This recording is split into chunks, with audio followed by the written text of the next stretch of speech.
السلام عليكم. أهلا بكم في الحلقة الثالثة من كورس تعليم القراءة من الصفر للمبتدئين. أولا نتعلم صوت الحرف مع حركة الضم. ثانيا نتعلم قراءة كلمات مع الحركات الثلاثة. ثالثا نتعلم تحليل الكلمة إلى مقاطع صوتية. رابعا نتعلم إملاء كلمات مع الحركات الثلاثة. حركة الضم هي عبارة عن واو صغيرة توضع فوق الحرف ويتم ضم الشفتين عند النطق بها. أولا قراءة الحروف مع حركة الضم: أو أو، بو بو، تو تو، ثو ثو، جو جو، حو حو، خو خو، دو دو، ذو ذو، رو رو، زو زو، سو سو، شو شو، صو صو، دو دو، تو تو. كيف نقرأ هذا الحرف؟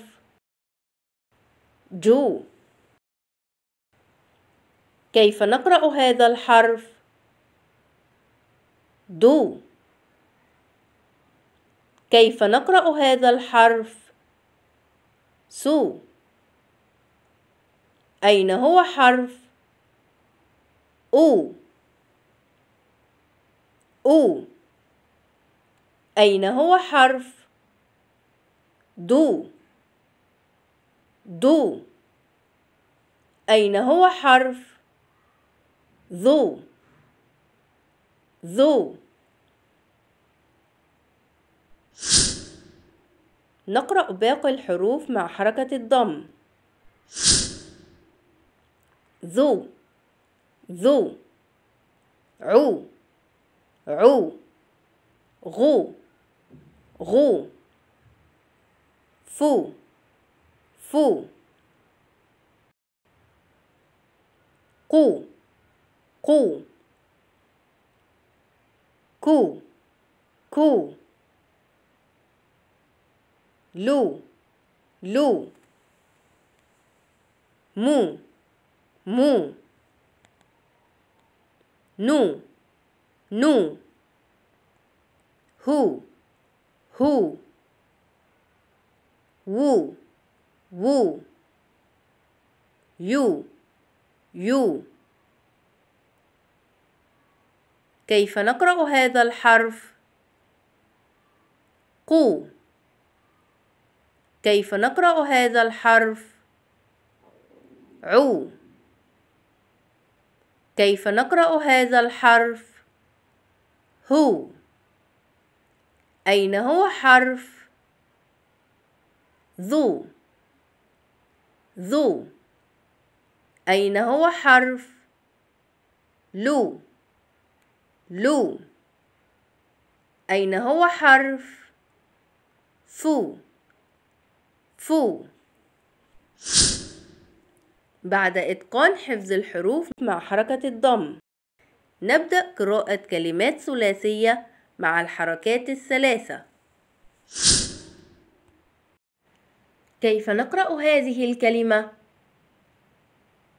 نقرأ الحرف الأول، ثم نقرأ الحرف الثاني، ثم نجمع الحرفين معا، ثم نقرأ الحرف الثالث، ثم نجمع حروف الكلمة. الحرف الأول ذو، الحرف الثاني لي، نجمع الحرفين معا، ذولي. نقرأ الحرف الثالث ما، نجمع حروف الكلمة ظلم ظلم. نقرأ باقي الكلمات بهذه الطريقة.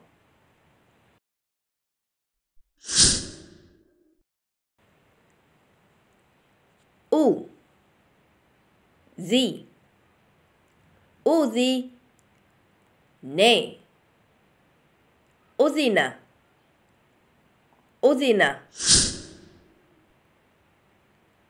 بو هي بوهي تي بهت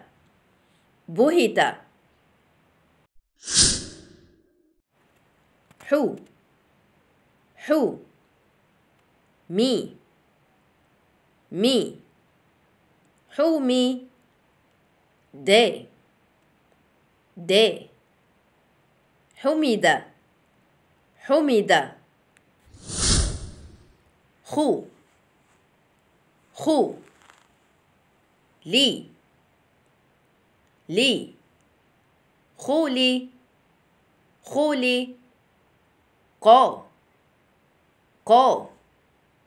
خولي قا خلق زو ري زوري عي زرع. كيف نقرأ هذه الكلمة؟ خو لي خولي قا خلق. كيف نقرأ هذه الكلمة؟ زي أوذي نا أذن. بعد إتقان قراءة كلمات مع الحركات الثلاثة، ثالثاً نتعلم تحليل الكلمة إلى مقاطع صوتية. المقطع الصوتي هو الحرف مع الحركة التي تحرك بها. كيف نحلل هذه الكلمة إلى مقاطع صوتية؟ مقطع صوتي، مقطع صوتي، لا مقطع صوتي. لا سئل.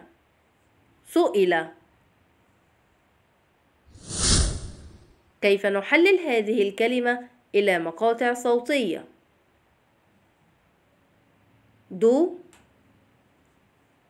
عي يا عي يا دعي. كيف نحلل هذه الكلمة إلى مقاطع صوتية؟ تولي لي يا لي يا تولي.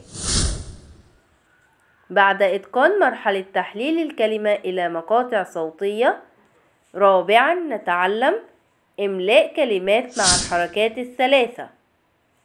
كيف نكتب كلمة خلق؟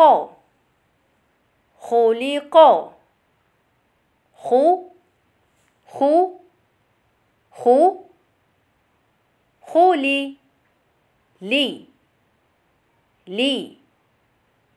خولي قا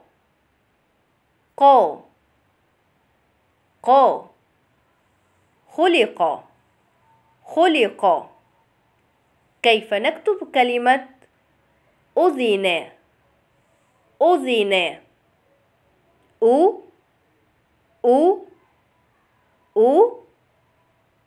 أذي ذي أذناه نا نا أذن أذن. كيف نكتب كلمة حمد حمد؟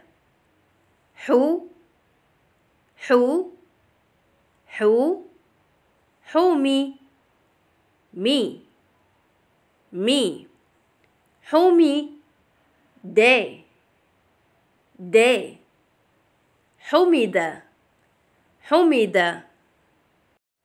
وهكذا ننتهي من الحلقة الثالثة مع حركة الضم. السلام عليكم.